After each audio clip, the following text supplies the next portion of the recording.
Alhamdulillahi Rabbil Alamin wal aqibatu lil muttaqin wa la udwana illa 'alal zalimin wa asyhadu an la ilaha illallah wahdahu la syarika lah al-malikul haqqul mubin wa asyhadu anna Muhammadan 'abduhu wa rasuluhu as-sadiqul amin sallallahu alaihi wa ala alihi at-tayyibin وأزواجه الطاهرات أمهات المؤمنين وأصحابه الأبرار الغر الميامين ومن تبعهم بإحسان إلى يوم يمتاز فيه أصحاب الشمال عن أصحاب اليمين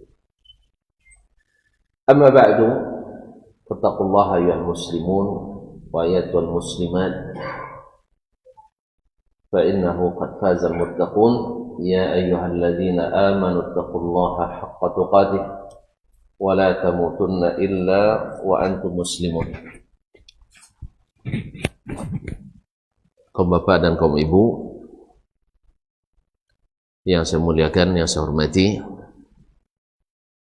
saudara-saudara dan saudari-saudari, adik-adik dan anak-anak yang saya cintai, yang hadir di Masjid Zaid bin Thabit Pekanbaru ataupun yang menyaksikan dimanapun berada. Alhamdulillah, pada subuh yang diturunkan nikmat ini, rahmat Allah SWT, hujan sejak larut malam, mudah-mudahan menjadi hujan yang membawa manfaat.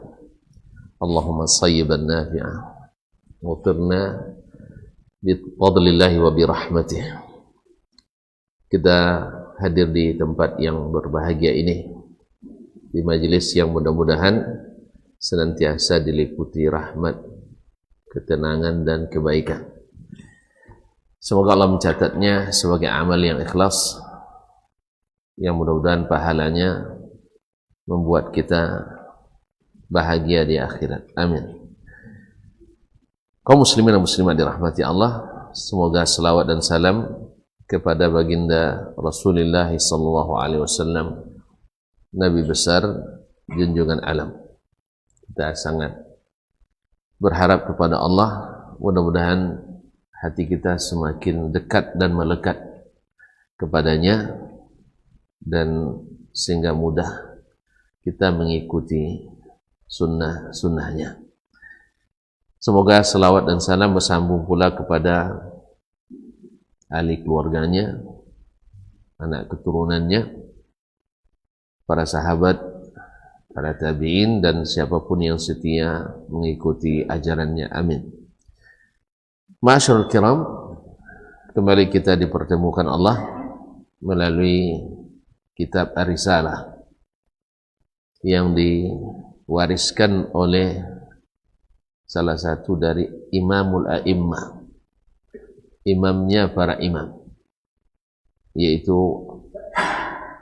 Abu Abdullah Muhammad ibn Idris ibn al-Abbas al-Syafi'i alaihi rahmatu rabbih.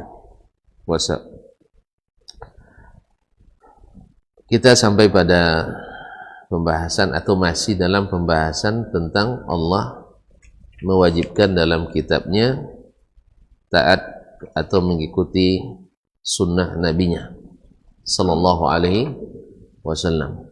Beliau menyebutkan beberapa ayat, dan sebenarnya cukup satu ayat, dua ayat, tetapi karena masalah ini di zaman beliau sudah timbul bahwa ada sebagian ahlul ra'i yang berpendapat bila suatu hukum itu tidak ada asalnya di dalam Al-Quranul Karim, maka dianggap zaid ala nas, yaitu tambahan yang mungkin tidak diamalkan. Maka Imam Asy-Syafi'i rahimahullah ta'ala dan juga jumhur ulama, semua atau sebagian besar ulama mengatakan sebaliknya, bahwa sunnah an-nabawiyah itu berdiri atau menjadi hujjah secara independen karena dalil-dalil yang disebutkan oleh Imam Asy-Syafi'i rahimahullah ta'ala, walaupun tidak ada hukum asalnya dalam Al-Quranul Karim, walaupun tidak ada secara spesifik hukum asalnya dalam Al-Quranul Karim. Oleh itu ikhwani kaum muslimin dan muslimat dirahmati Allah, maka beliau sebutkan banyak ayat dalam masalah ini. Kemudian kita lanjutkan di alinea 248, beliau mengatakan wa qala jalla thana'uhu, berkata Allah yang maha mulia dan terpuji, huwallazi ba'atsa fil ummiyina rasulan minhum, dialah yakni Allah Subhanahu wa taala yang telah mengutus di kalangan orang-orang ummi. Orang ummi adalah yang tidak pandai tulis baca. Ini ghalibnya. Ada satu dua yang pandai, tapi kalau sebagian besarnya atau ghalibnya tidak pandai, maka disebut orang itu ummi. Misalnya ini kampung orang buta huruf. Nah, pasti ada satu dua yang bisa pandai baca, tapi sebagian besarnya tidak. Karena apa? Mereka medianya waktu itu adalah media hafalan, jadi mereka hafalannya sangat kuat yang tak bisa kita tandingi.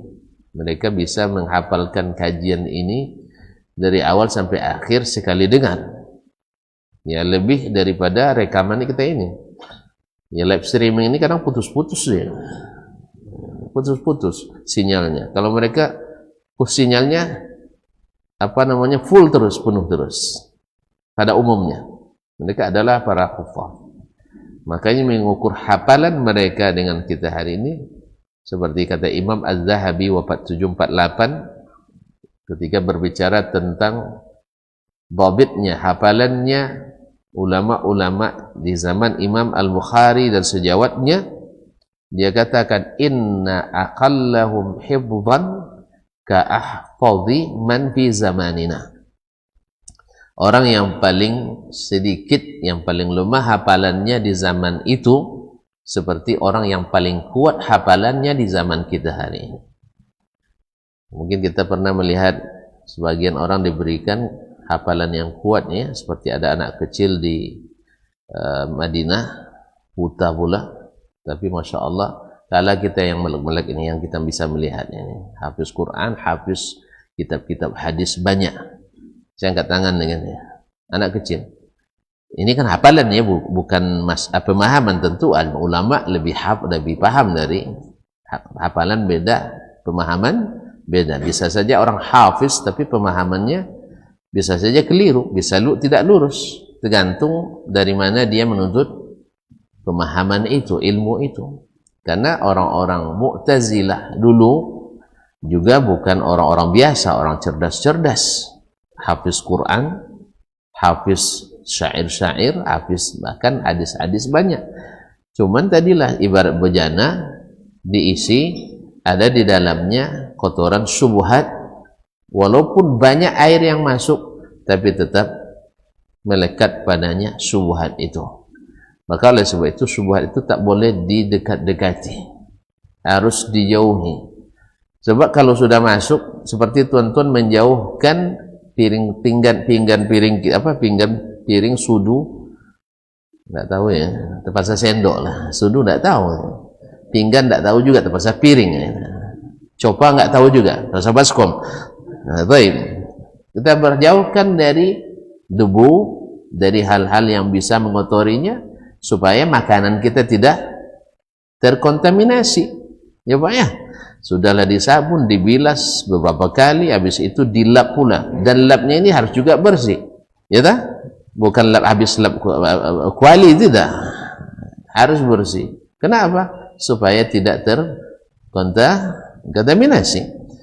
Karena berapapun bersihnya makanan, tapi masuk dalam nampan yang kotor, pasti tuan-tuan tidak mau makan, kecuali sudah yakin itu kotoran itu dari wali. Nah, ya kan ada orang mohon maaf akramakumullah, kalau sudah dari walinya, kadang-kadang auzubillah kotorannya dilahap seperti makan coklat. Allah musta'an. Kaum muslimin dan muslimat dirahmati Allah SWT, lebih pula dari sahabat dengan Nabi ya. Nabi tidak sampai makan kotoran najis. Nabi alaihi salatu wassalam, para sahabat tidak sampai makan kotoran Nabi alaihi salatu wassalam. Najis tetap najis walaupun dari wali, walaupun dari wali. Oleh itu, jadi kalau ada orang bilang kotoran wali itu berkah, berarti ini wali syaitan, bukan waliur rahman. Ma'asyiral kiram dirahmatillah. Jadi hafiz beda, nah, kembali ke hafalan. Mereka adalah orang-orang hafiz sehingga jarang menuliskan. Kalau kita kenapa suka menuliskan? Karena sering tidak hafal. Nanti beli aqua ini saja, beli di kedai, nanya istri rumah, "Bapak beli tadi bang?" Aku saya tidak tahu lagi. Padahal sudah catatan, sudah ada. Ya betul? Apalagi bapak-bapak tidak pernah nanya harga kan? Kan tidak pernah nanya. Langsung aja ambil, beli. Habis itu keluar faktur-faktur dibuang ke tong sampah. Lumayan kalau tong sampah, kadang dari kaca mobil dibuang keluar. Allah musta'an. Kaum muslimin dan muslimat dirahmati Allah. Enggak, mereka itu hafiz. Tapi bisa sesat kan itu ya, bisa sesat. Orang jahiliyah sesat. Orang jahiliyah dulu sesat. Walaupun hafiz ya, walaupun hafalannya kuat, tapi bisa tersesat. Kenapa? Karena syubhat tadi. Mereka lebih mengedepankan pikiran dan perasaan. Oleh sebab itu kaum muslimin dan muslimat, inilah tugas Nabi alaihi salatu wassalam. Allah lah yang mengutus di kalangan kaum ummi yang tidak pandai tulis baca, walaupun hafalannya kuat. Minhum rasulan min, bukti hafalan kuat mereka biasa meriwayatkan syair-syair ratusan puluhan ribu bait ya. Bisa kita tes sekarang Pak ini, saya bacakan 4 bait syair saja. Kalau Bapak hafal dalam 4 kali dengar, ada hadiahnya. Kita tes 4 kali, hanya 4 bait. Kita coba, mau ikut enggak? Sembara. Jadi 4 kali kalau ada apa, kita coba sekarang, tidak usah lah ya, nanti malu kita Tapi alhamdulillah kemarin Masya Allah anak-anak yang ikut di perlombaan hafalannya Masya Allah ada yang nilainya 100 Masya Allah. Semoga semakin banyak para hufaz yang menjaga kitabullah dan sunnah-sunnah Rasulullah Sallallahu Alaihi Wasallam. Ma'asyiral kiram yang dirahmati Allah SWT, Dia yang telah mengutus di kalangan orang-orang ummi rasulan minhum, seorang rasul dari kalangan mereka sendiri. Ayat sebelumnya min anfusihim, dari diri mereka sendiri. Artinya darah, tanah, air, budaya, pemikiran, semuanya sama, dari latar belakang yang sama. Sebab kalau orang-orang manusia kalau dikirim malaikat kepadanya, alasannya ya memang malaikat. Sama kita hari ini, kalau kita disodorkan ini hadis Nabi, kan Nabi, gitu ya. Kalau kita alasan ini tidak bisa kaum muslimin dan muslimat. Kan Nabi itu artinya bukan karena kita nak ikut Nabi, itu tidak. Ya, Nabi bedalah. Betul, itu memang tidak kita pungkiri, Nabi pasti beda dengan kita. Tapi semua yang disyariatkan Nabi itu bisa kita lakukan. Ya, secara fitrah, secara umum bisa dilakukan oleh kita, asal ada iman di dada. Ya Pak, menikah bisa kan? Apa sih? Terlambat? Oh gitu. Jadi ditambah lagi? Masya Allah. Ini rusak gara-gara saya ya?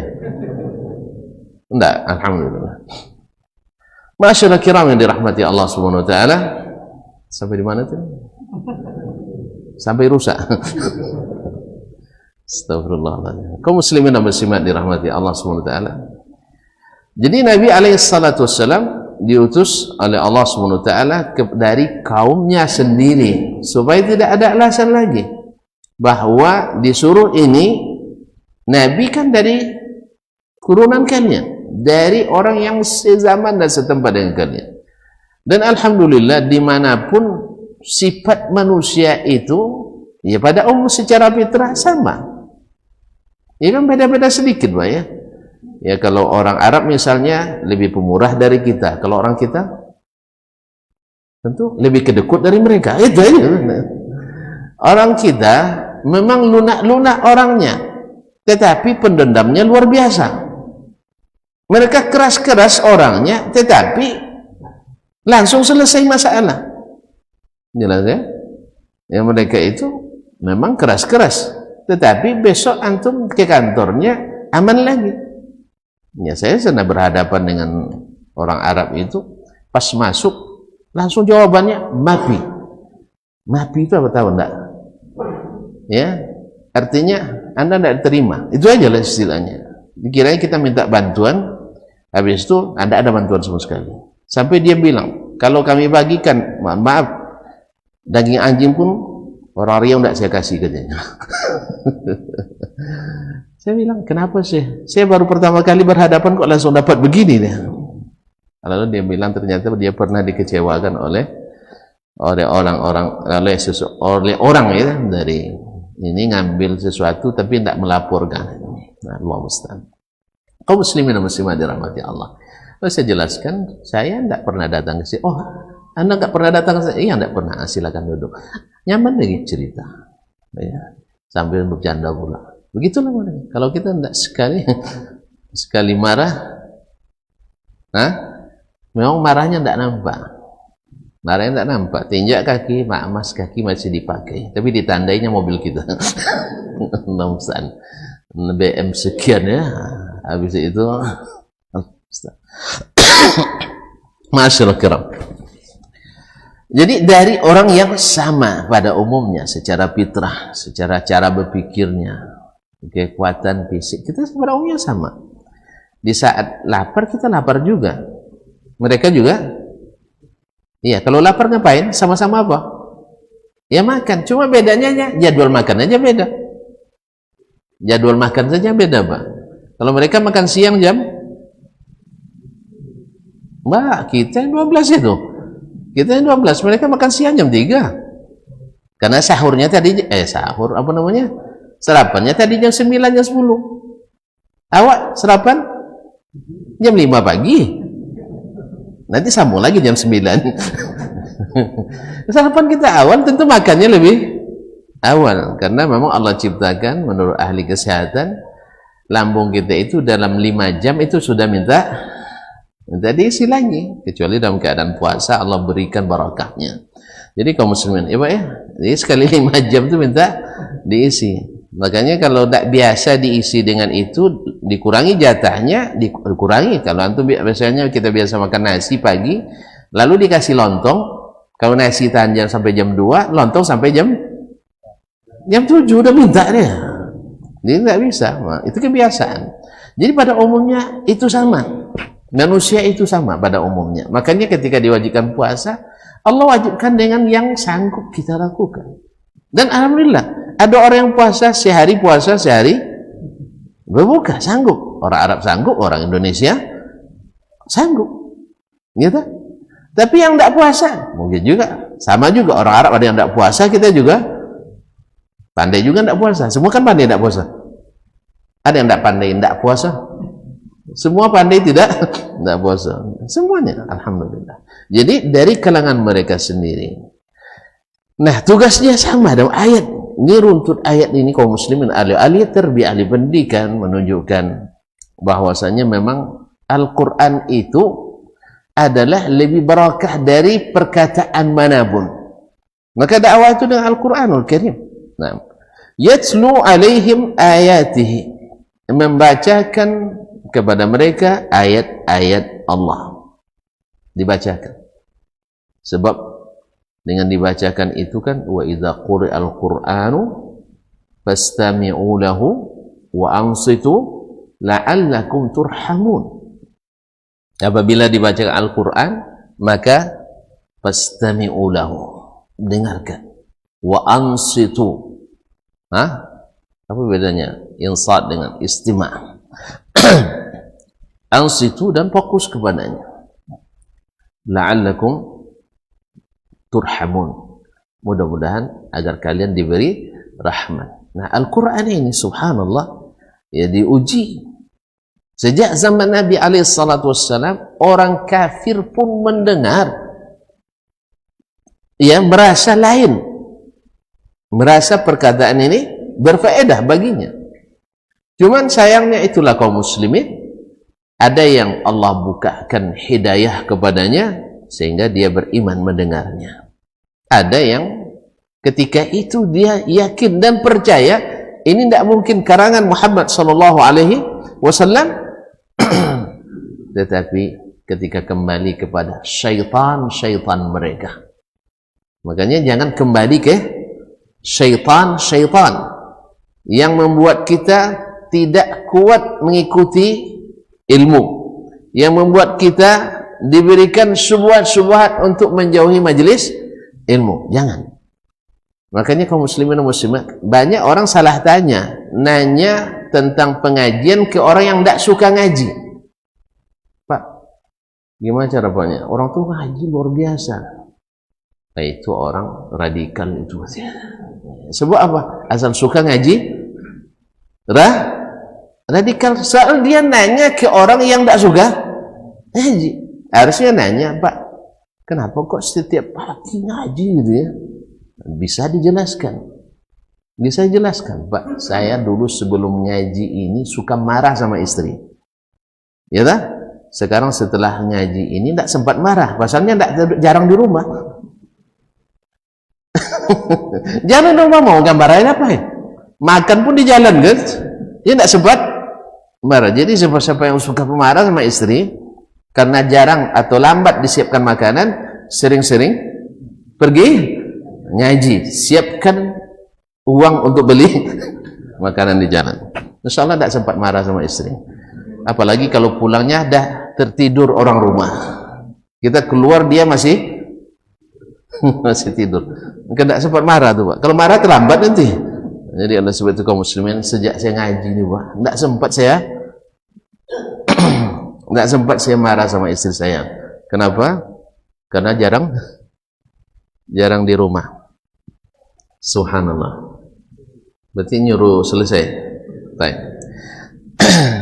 Wa yuzakkihim, dan mentazkiyah mereka. Jadi tazkiyah itu penting kaum muslimin, dibersihkan.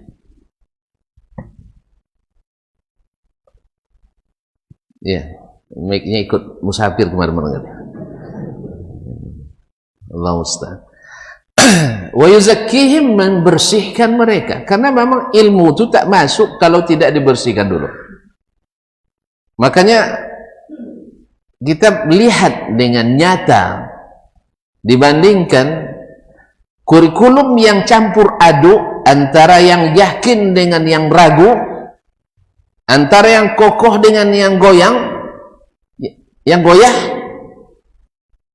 tak akan masuk ilmu itu seperti yang memakai kurikulum yang semuanya yakin. Coba silakan.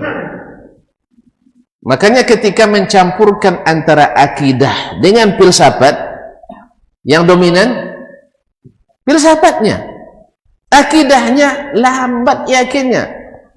Kan tuan-tuan kan sudah sering saya sampaikan, antum cari istri, masih cari istri? Enggak, siapa yang cari istri? Tunjuk tangan. Budi, belum, masih kecil. Ini apa nunjuk-nunjuk ini? Jangan-jangan. Buat spesifikasinya harus, misalnya warna kulitnya ini hitam legam. Misalnya, mana tahu ya? Atau nak sawo matang, atau nak coklat. Ada yang coklat, atau nak kuning tinggi langsing misalnya, ya kan? Rambutnya begini panjang sampai ke tumit, dan seterusnya. Harus apalagi Pak? Bapak dulu enggak, kok lupa? Cerdas, cermat, cekatan, keibuan, pandai cari duit. Di mana aja disimpan dapat. Misalnya Ini kriteria semuanya sudah ada. Alhamdulillah anak kiai, kemudian kiainya kaya dan suka bantu menantu. Masya Allah. Kiai kaya suka bantu menantu, anaknya cantik, cerdas, apa lagi? Dan pokoknya taat. 40 syarat sudah selesai. Tiba-tiba ada satu saja aibnya. Aibnya apa misalnya? Ngorok, Mak. Ngorok itu jadikan saja hiburan loh, Pak. Iya. Jangan dipikirkan ngorok itu kan ngorok orang. Kalau mikir gitu ya mikir. Dia pun juga tidak mikir dia ngorok, ya tak? Kan sudah hilang pikirannya. Makanya orang-orang yang ngorok sambil tidur berdosa apa enggak? Kecuali ngorok sambil bangun ya berdosa, mengganggu orang. Tapi ngorok sambil tidur ada dosa? Ya tidak dosa. Makanya kalau ada nanti yang ngorok pasangan kita, istri atau suami kita, cepat-cepat tidur sebelum dia tidur. Ini salah sendiri. Kenapa lambat tidur? Ini ada juga suami atau istri yang ngadukan, aduh Ustaz, auzubillah Ustaz, macam petir. Saya nasihat saya gini aja. Dan dia kan tidak sengaja ngorok kok. Tidak sengaja kan tidak berdosa. Iya tak? Nah tonton misalnya tidak kuat tidur sebelum dia tidur, tapi kerjaan saya belum selesai, besok kerja lagi. Kan setelah isya itu kan tidur orang, bukan kerja lagi. Maka bangun nanti jam 3. Ya pas dia sedang enak tidur ganggu pula dengan kerja rumah. Iya tak? Ya tadi abang ganggu saya sedang tidur, sekarang saya ganggu abang sedang tidur dengan bangun gitu. Tapi dosa. Dia tidak berdosa tadi. Jadi kaum muslimin dan muslimat, ngorok Pak Edi dari 40 spesifikasi tadi, gara-gara ngorok tidak diterimanya. Subhanallah. Subhanallah. Hanya satu yang bisa tidak diterima. Makanya kaum muslimin dan muslimat, bagi-bagian ini pentingnya tazkiyah itu, membersihkan daripada campur aduknya kurikulum tadi. Antum belajar Al-Quran, belajar hadis, tiba-tiba antum belajar tentang keraguan-raguan terhadap Al-Quran dan hadis dengan logika dan apa namanya, dengan logika dan pemikiran. Akhirnya Al-Quran itu sendiri tidak akan berjalan. Tadi di perjalanan saya saya teringat waktu mau ke masjid tadi, maaf,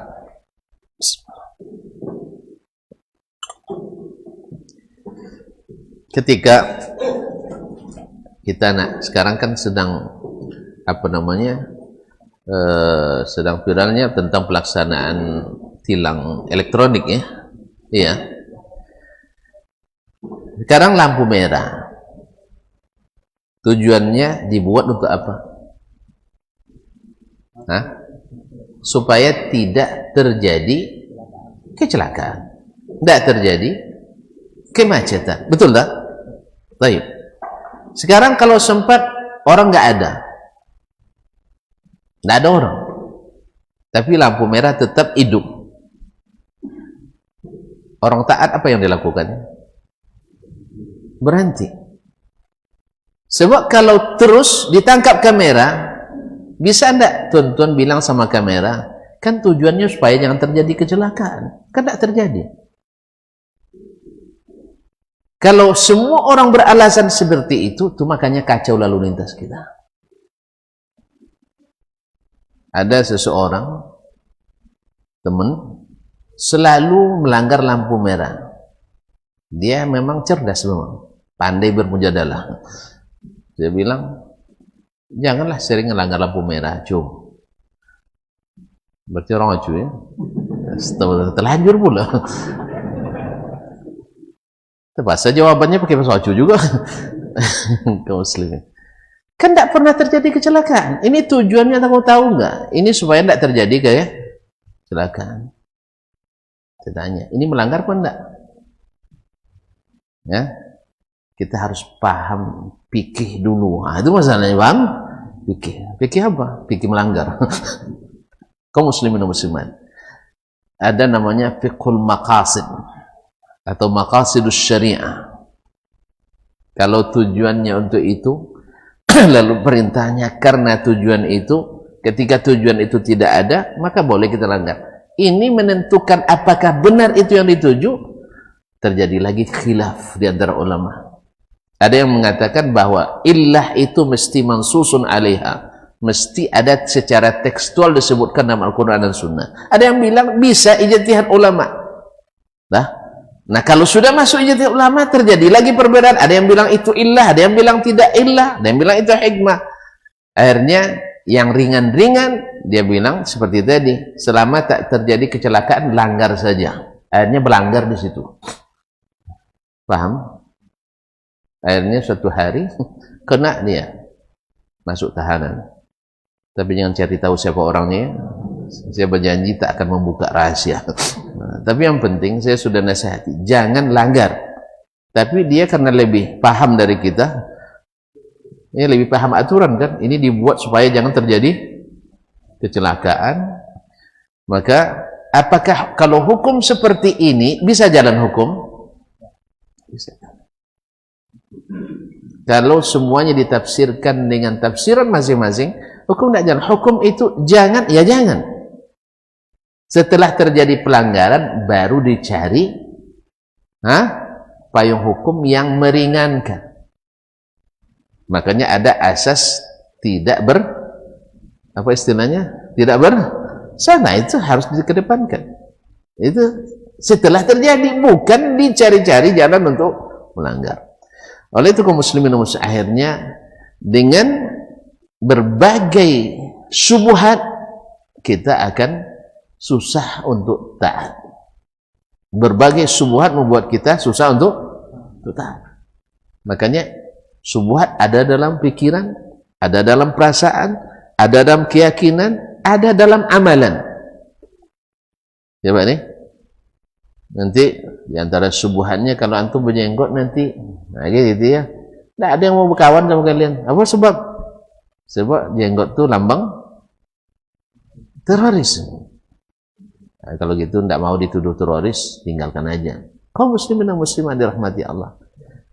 Saya bolak-balik ke luar negeri belum pernah dimasalahkan dengan jenggot. Dengan izin Allah ya. Tapi ada teman karena takut diperiksa, ini dipotongnya. Dipotongnya, ditahan 3 jam di bandara. Alhamdulillah. Awak pergi Singapura, dia pergi Singapura ditahan 3 jam karena motong jenggot. Awak tidak tetap berjenggot, tetap pakai cingkrang, tetap pakai peci haji. Ketika agak lambat urusannya, datang pula agak di Cina tuh. Ada yang bisa dibantu katanya. Awak pula yang payah jadinya. Ya karena bantuan seperti ini menyulitkan gitu kan. Tidak paham. Tidak paham deh. Awak masih bujang waktu itu saya. Nah, ada yang boleh bantu Pak Haji katanya, panggil Pak Haji lagi. Karena sebenarnya teroris tak teroris itu ada tertulis di kening kita. Ini siapa yang beriman paham niatnya bukan teroris. Kayak Dajjal nanti. Dajjal itu kan nampak tertulis ini kafara, yang beriman tahu dia bacaan, yang tidak beriman. Nah itu yang masalahnya. Kalau tidak beriman dikiranya iya, dikiranya Dajjal kita. Padahal bukan. Maka di sini pentingnya kaum muslimin dan muslimat ngaji dan mengaji supaya kita tahu mana yang bukan, mana yang benar. Masyarakat kiram yang dirahmati wa yuzakkihim. Nah, setelah dibacakan, lalu dibersihkan, kemudian wa yu'allimuhumul kitab wal hikmah, dan mengajarkan kepada mereka Alkitab. Apalagi yang diajarkan Al-Quran. Tadi baru mendengar kan, lalu disuruh beriman. Makanya dasar Al-Quran itu menjadi petunjuk, mesti beriman dulu kepadanya. Jangan diteliti lagi Al-Quran. Tonton kalau meneliti dulu tidak masuk. Jadi saya sama tonton kalau sudah ragu dengan Quran, tidak akan baca, tidak percaya beritanya. Sah. Tapi kalau Quran, saya beriman Ustaz. Pasalnya, nah itu ya, dunia sekarang kan terbuka semuanya. Betul, nampak. Tapi penafsiran tidak sama. Sama kita lihat ayat, tapi penafsiran beda. Ya Pak ya? Enggak? Iya. Sebab apa? Kita memahami secara bebas. Padahal hukum itu tak bisa dipahami secara bebas menurut keinginan. Karena Rasul itu mengajarkan. Jadi Nabi sudah jadi muallim sebelum kita jadi muallim. Nabi sudah menjadi faqih sebelum adanya fuqaha. Ini yang dikira Nabi hanya menyampaikan teks, Nabi tidak paham. Nabi itu sudah menyampaikan teks dan fikihnya sekali. Bahwa kalau antum nak istighfar itu dianjurkan betul. Nah, ada istighfar umum, ada istighfar khusus. Kalau setelah salat ni istighfarnya. Kalau antum istighfar secara umum, silakan. Nak pakai sigat apapun. Nak pakai bahasa Indonesia, nak pakai bahasa Arab. Tapi kalau istighfar di tempat khusus, ada diajarkan Nabi SAW. Semuanya dengan dalil.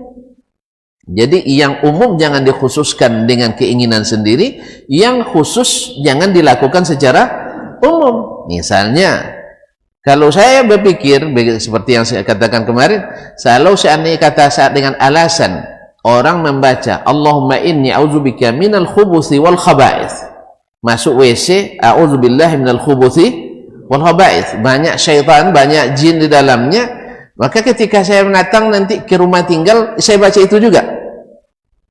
Hah? Enggak, ini amaliyah khusus. Jelas ya?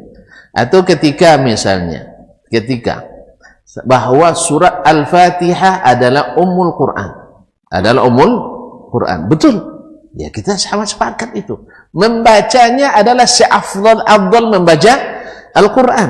Tapi ada bacaannya khusus, ada bacaannya secara umum. Atau secara umum bacalah sebanyak-banyaknya. Sampai kapanpun, ulang-ulang terus Al-Fatihah. Tetapi, karena dia bagus, Ustaz, rasanya nggak enak Fatihah sekali aja. Baca dalam satu rakaat 5 kali ya. Boleh? Ya nggak boleh. Atau, ya, kalau bangun tidur, kan bagus zikir, Ustaz. Sah? Zikir terbaik Al-Quran. Sah? Al-Fatihah. Lalu saya witirkan, baca Al-Fatihah, selesai tidur, alhamdulillah. Pas tidur, terbangun, a'udzubillahi minasyaitonirrajim, bismillahirrahmanirrahim, alhamdulillahirabbil alamin, sampai akhirnya, lalu menjadi amaliyah khusus saya. Boleh? Tidak boleh. Walaupun antum tak terlarang baca Al-Fatihah, bangun tidur. Tapi jangan diyakini sebagai amaliyah khusus. Karena Nabi sudah ajarkan. Makanya fikih Nabi ini yang harus dikedepankan. Ini enggak. Subhanallah, kaum muslimin dan muslimat, saya sering berhadapan dengan seorang, kita harus belajar fikih dulu Ustaz, baru belajar Quran dan hadis. Karena saya bilang, antum salah paham ya. Dulu orang tidak ada kitab fikih, lebih fakih daripada kita yang belajar kitab fikih. Maka saya tanya, mana yang lebih fakih, Abu Bakar daripada Asy-Syafi'i? Tidak sepakat. Ustaz, saya pengikut Syafi'i, pasti Syafi'i lebih. Iya. Buktinya Imam Syafi'i sendiri bila mendapatkan perkataan Abu Bakar hampir-hampir sama baginya dengan perkataan Nabi SAW. Makanya para imam itu ngajak kita menghormati mereka karena mereka pakai sebelum lahirnya istilah fuqaha hari ini. Makanya a'udzubillah kaum muslimin dan muslimat, ketika sodorkan ini amal perkataan Nabi, ini yang diamalkannya. Nah, lalu datang ulama lain memahami dari dalil yang sama, beda dengan yang diamalkan Nabi dan para sahabatnya. Lalu kita katakan, masa antum tidak menghormati ulama? Saya katakan, antum tidak menghormati Nabi dan para sahabat. Pakai contoh? Tidak usah contoh, Pak. Ini kan usulnya nih, dasar-dasar aja. Kalau usah contoh nanti masuk ke fikih kita. Iya, berapa banyak amaliyah harian kita yang dengan dalil yang sama bisa berbeda. Apa sebab? Karena yang satu memahami bebas, yang satu memahami terbatas. Karena amaliyahnya memang amaliyah terbatas, harus dipahami dengan dalil-dalil yang terbatas. Allah musta'an. Berat gajinya, Pak. Berat gajinya. Ringan. Udah biasa menanggung beban berat, dia lagi tuh. Dosis udah biasa, dosis tinggi memang enggak berat. Tapi bagi yang enggak biasa dosis tinggi, paracetamol dosis 100 dikasih 250, puyeng. Allah musta'an. Di sinilah pentingnya kita belajar fikih ke Nabi dan para sahabatnya. Karena mereka itu para fuqaha sebelum lahirnya fuqaha mazhab itu. Sebelum lahirnya kaum mujtahidin itu. Oleh itu kaum muslimin dan muslimat. Jelas? Makanya selalu mereka mendahulukan qaulus sahabah daripada perkataan siapapun. Karena mereka paham bahwa as-sahabah itu lebih paham. Allah musta'an. Ini ruh ini harus kita tumbuhkan dalam diri kita kaum muslimin dan muslimat. Wa yu'allimuhumul kitab. Maka orang yang diajar oleh Nabi langsung Al-Quran lebih paham Al-Quran daripada kita yang belajar bukan dari Nabi SAW. Buat hukumnya seperti itu. Kalau itu nanti melihat perkataan ulama, ya seperti itu. Tentu saja Al-Quran di bawahnya hadis Nabi SAW, kode ijma' qiyas. Lalu ada suatu hadis Al-Quran dipahami oleh Nabi seperti ini, dipahami oleh sahabat seperti Nabi, tabi'in memahami seperti Nabi SAW. Tiba-tiba ulama mujtahidin belakang memahami beda dengan mereka semua. Kita pilih yang mana, Pak? Sahabat dan Nabi atau Nabi dan sahabat? Nabi dan sahabat ya, sallallahu alaihi wasallam wa ala alihi wa sahbihi. Wa in kanu min qablu la fi dhalalin mubin, sekalipun mereka sebelumnya dalam kesesatan yang nyata. Artinya kita alhamdulillah kok subuhannya mungkin tidak terlalu masih di dalam lingkup Islam gitu ya. Orang dulu sampai ke kufur dia kan, ya sampai jahil ya. Rasanya mungkin lebih mudah kita untuk dapat hidayah dengan Al-Quran dari mereka. Cuman tadilah dengarkan bacaannya, sering-sering dibaca. Yang kedua, bersihkan kita dari subuhat yang ada dalam hati dan pikiran kita. Dan yakinlah bahwa semua yang ada dalam Al-Quran adalah benar. Kemudian Al-Quran bicara dengan bahasa yang jelas dan menjelaskan.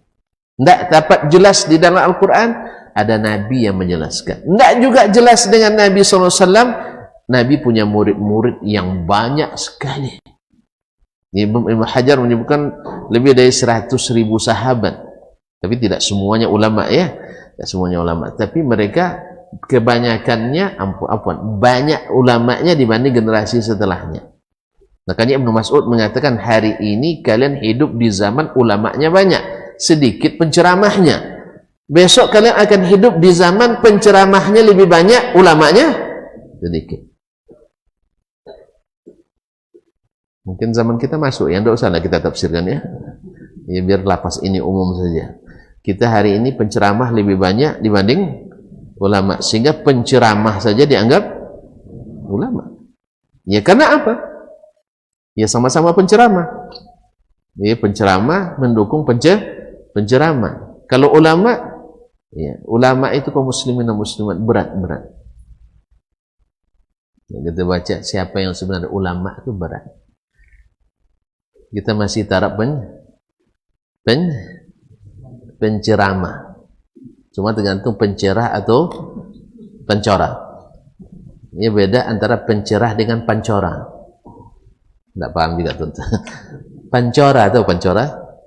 Bacora, tidak tahu juga. Aku nih, tolong terjemahkan saya. Pancora besar, apa namanya? Ngomong besar ya. Pancora artinya bikin orang senang gitu, bikin orang senang. Enak duduk di majelis Ustaz Dasmanta pun nyelip pancora. Nah itu karena dia pancora itu paham ya. Alhamdulillah, Pak Mas sama Asbi tidak paham. Baik, wa in kanu min qablu la fi dhan. Jadi beriman dulu padanya Al-Qur'an hadis itu. Supaya bersih yang di sini, bersih yang di sini.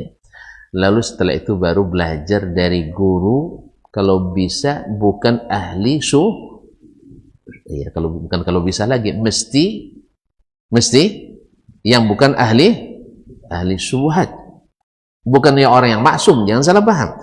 Ada orang salah itu biasa, salah dalam bisa salah karena hafalannya waktu itu hilang, bisa salah karena akalnya waktu itu dangkal, itu biasa. Cuman dia bukan ahli bikin subhat seperti tadi. Ini lampu merah, langgar aja. Pasalnya apa? Tidak ada polisi.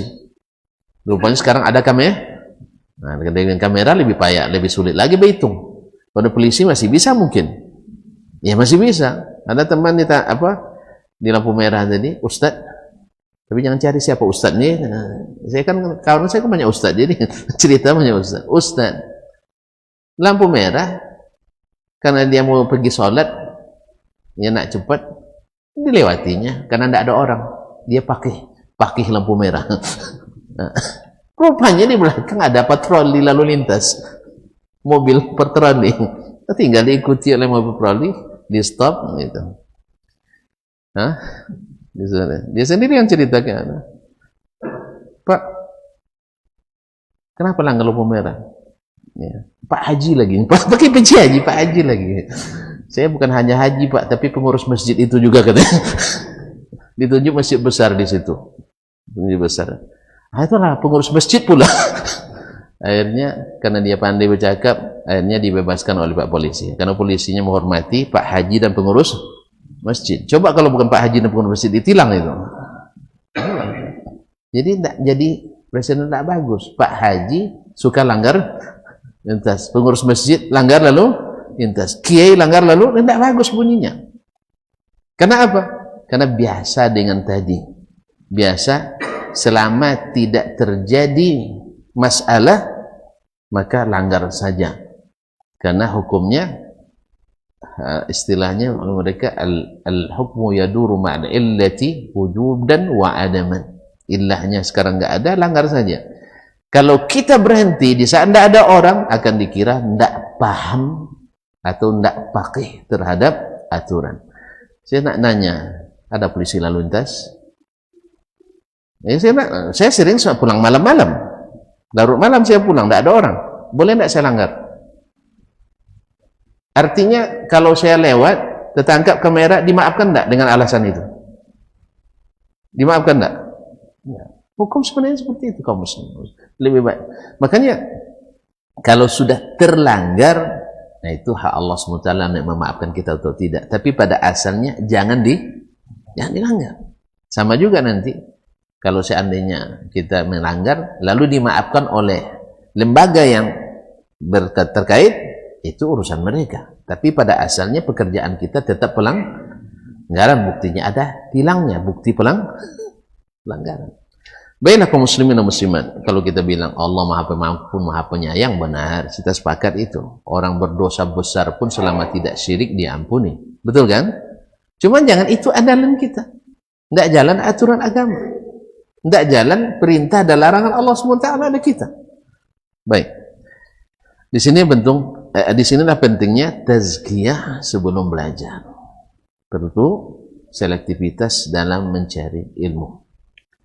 Nah, wazkuru ni'matallahi 'alaikum wa ma anzala 'alaikum minal kitabi wal hikmati ya'idzukum bih.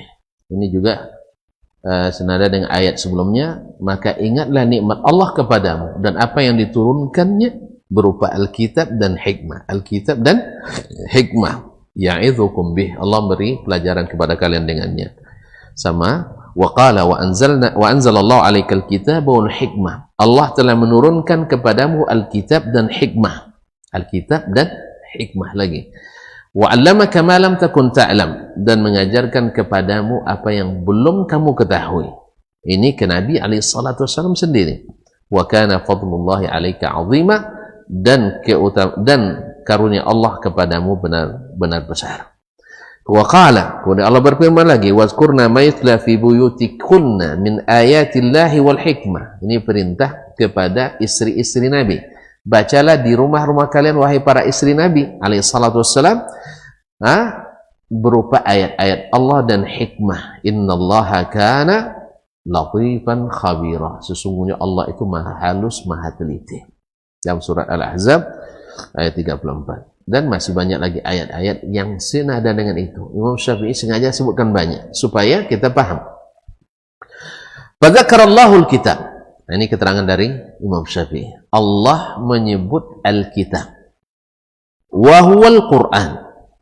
Alkitab itu tidak ada khilafnya, yang dimaksud adalah Al-Qur'anul Karim. Wa dzakaral hikmah.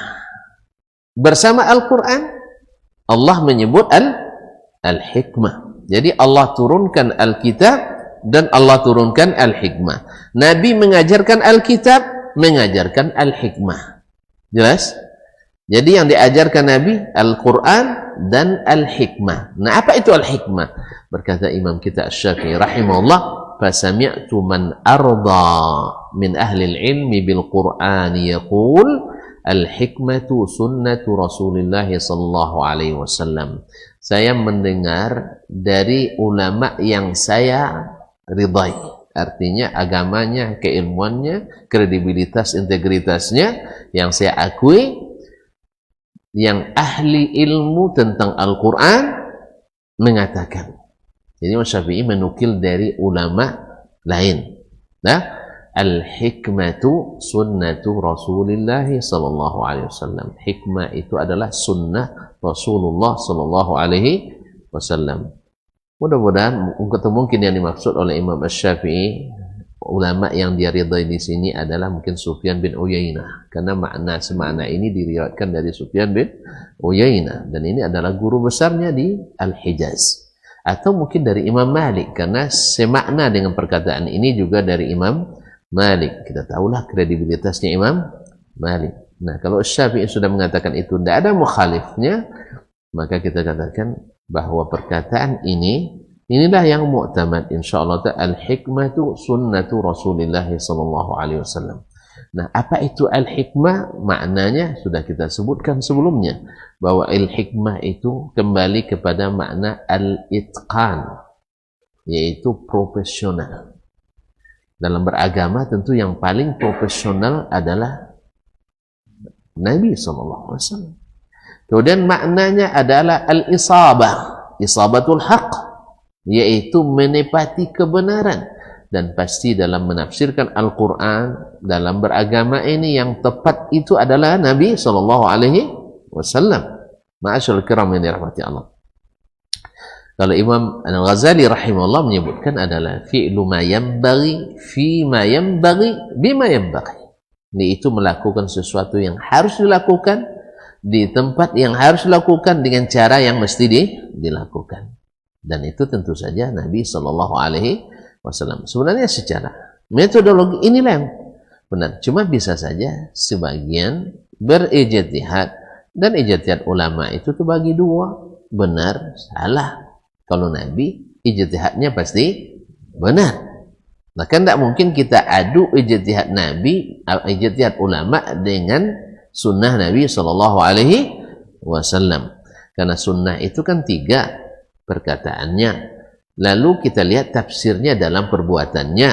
Kemudian perbuatannya ini dibatasi atau dibuka secara luas. Kalau dibatasinya harus kita ikut yang terbatas. Kalau tidak dibatasinya, maka kita ikut lebih luas. Dan untuk mengetahui itu, misalnya Nabi mengatakan begini, ya, Al-Fatihatu Ummul Quran, misalnya adalah Ummul Quran. Lalu beliau tidak mengkhususkannya kecuali dalam salat, maka jangan kita tambah selesai salat. Misalnya, walaupun itu tidak dilarang baca, tapi ketika dijadikan wiridan khusus yang tidak dilakukan Nabi, maka menjadi kita menambah dalam syariat Nabi SAW. Membaca Yasin misalnya, dalam banyak hadis, walaupun seperti kata ulama adalah semuanya dhaif tentang fadilat Yasin ini, semuanya dhaif. Tidak ada hadis yang sahih tentang fadilatnya. Tapi inilah yang paling yang paling yang dikejar-kejar. Allah musta'an. Karena banyak fadilat-fadilat itu diriwayatkan dari jalan yang tidak sahih. Intinya, anggaplah benar. Yasin, baca Quran, bukan dilarang. Ya, Yasin termasuk Al-Quran, baca 1 hurufnya 10 kebaikan. Ya, fadilatnya misalnya diantara bunyinya adalah qalbul Quran Yasin, atau Yasin qalbul Quran, adalah jantungnya Al-Quran. Benar, jantungnya Al-Quranul Karim. Lalu apakah dengan demikian kita bebas mengkhususnya dengan amal, kalau pergi ke kubur baca Yasin dan sebagainya, atau kalau nak kirim pahala baca Yasin misalnya, dan seterusnya. Ini perlu dalil. Walaupun dalil umum ada, tapi kita masalahnya amalnya khusus. Makanya tidak boleh mengkhususkan kecuali dengan dalil. Ini sebenarnya sudah dibahas dalam masalah usul fikih sudah dibahas. Cuman aplikasi tadi, karena lemahnya kita dalam pengaplikasian ilmu. Secara teori sudah ada, bahwa mukhassis itu mesti dengan dalil. Taksis tidak bisa taksis hanya dengan pendapat. Wassallallahu alaihi wasallam. Kaum muslimin dan muslim. Wa hadza yushbihu maqal, ini seperti apa yang dia katakan. Artinya persis seperti yang dia katakan bahwa Alkitab adalah Al-Qur'an dan hikmah adalah sunnah Nabi sallallahu alaihi wasallam. Nah, kalau sudah jelas itu nanti beliau akan ikutkan dengan wajib taat kepada Rasulullah sallallahu alaihi wasallam, itu diiringkan dengan kewajiban taat kepada Allah Subhanahu wa taala. Sama, taat kepada Rasulullah sama dengan taat kepada Allah Subhanahu wa taala. Qala li anna al-Qur'an zukira wa utbi'atuhu al-hikmah. Kenapa ulama ini menafsirkan hikmah dengan sunnah? Karena disebutkannya Al-Qur'an kemudian diikutkannya dengan al-hikmah. Wa dzakara Allah Ta'ala mannahu ala khalqihi. Lalu Allah sebutkan karunia-Nya pada makhluknya. Apa itu? Bita'limihimul kitab wal hikmah. Dengan diajarkan kepada mereka Alkitab dan Al-Hikmah. Dan ini yang diajarkan oleh Nabi SAW.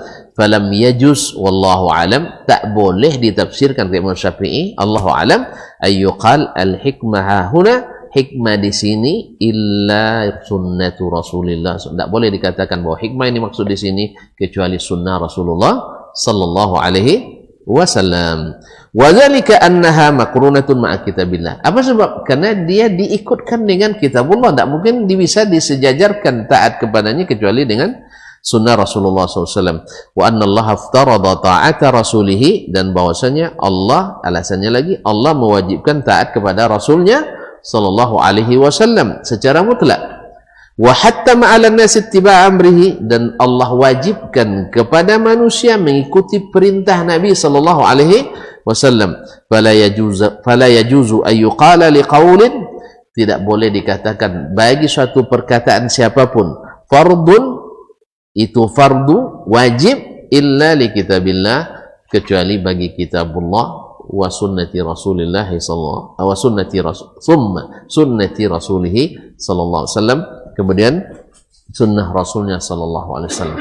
Artinya apa? Tidak bisa menjadi dalil secara mutlak kecuali perkataan Allah dan perkataan Rasul sallallahu alaihi wasallam. Perkataan yang lain harus kembali kepadanya.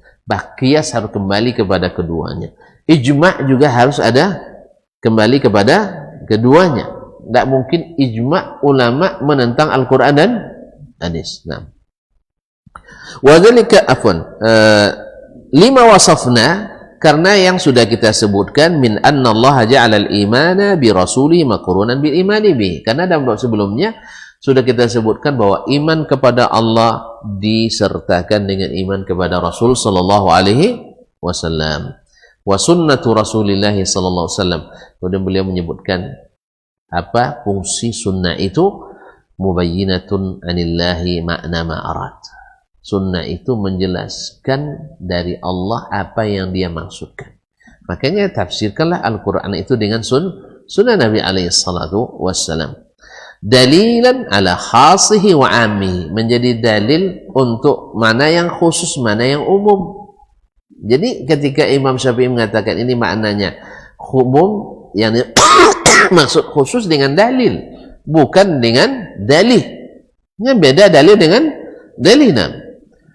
Thumma qarana al-hikmata biha bi kitabihi, kemudian Allah menyertakan hikmah dengannya, bi kitabi, dengan kitabnya, fa atba'aha iyyahu, lalu diikutkanlah sunnah itu dengan hikmah itu dengan Alkitab.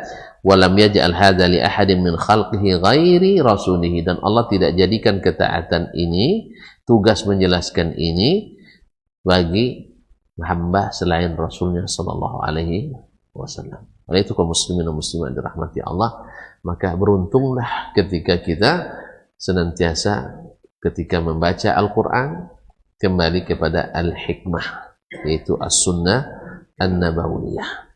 Dan alhamdulillah disinilah pentingnya, walaupun disinilah pentingnya untuk senantiasa menggiatkan mempelajari hadis-hadis Nabi SAW, membacanya, memahaminya, menghafalkannya, mendakwahkannya, karena Mohon maaf dulu, memang dengan segala kekurangannya, MTQ diadakan hanya musabaqah Al-Quran saja. Tidak ada sunnahnya, tidak ada hadisnya. Maka siapapun yang bertemu dulu, saya usulkan. Ya, saya usulkan. Siapa yang berkompeten, saya masukkan, beri masukan. Untuk menghafal hadis-hadis Nabi SAW. Apa sebab? Karena sering kita dapat ayat ceramah 3 jam. Satu ayat. Seperti lebih pintar dari Imam Ibnu Katsir. Nah, tapi minim sunnah Nabi dalam menafsirkan ayat tersebut. Sehingga akhirnya terjadi amaliyah berdasarkan Al-Quran tetapi salah menafsirkannya karena tidak menafsirkan yang sunnah Nabi SAW. Dan itu hanya memasyarakat dan akan sulit sekali untuk kembali kepada ajaran yang murni tersebut. Tapi inilah tantangan, inilah ada tantangan karena memang ibaratnya gol itu kalau tidak berkelit, kalau tidak passing dan sebagainya, assist namanya, tidak indah. Apalagi kalau tidak ada kipernya. Kalau ada kiper tidak indah ya. Ada kipernya, ada backnya harus dilewati sebagainya. Lalu gol sama kita.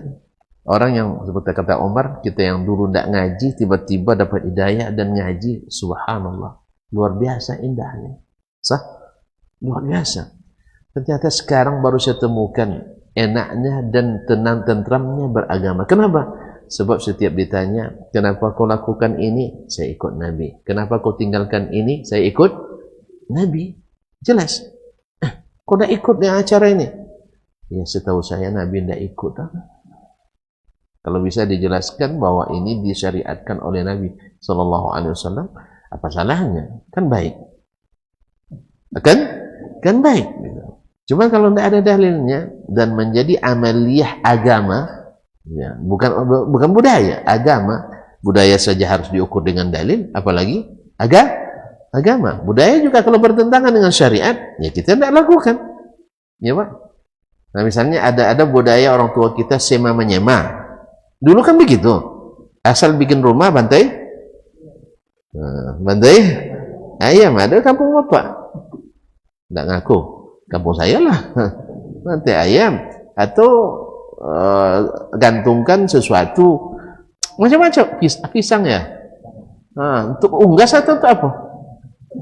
Pokoknya itulah, pokoknya untuk minta izin dengan penunggu dan sebagainya. Kalau bikin jembatan, cari auzubillah dan sebagainya. Ini budaya seperti ini, animisme, ini budaya yang tidak beragama. Lalu kita katakan yang ini tidak boleh dihidupkan lagi. Jangan dibuat festival-festival untuk acara ini. Ya, demi menarik wisatawan, misalnya dibuat acara dibungkus dengan acara festival Sungai Kampar misalnya. Ya, tidak usah dibuat yang seperti ini.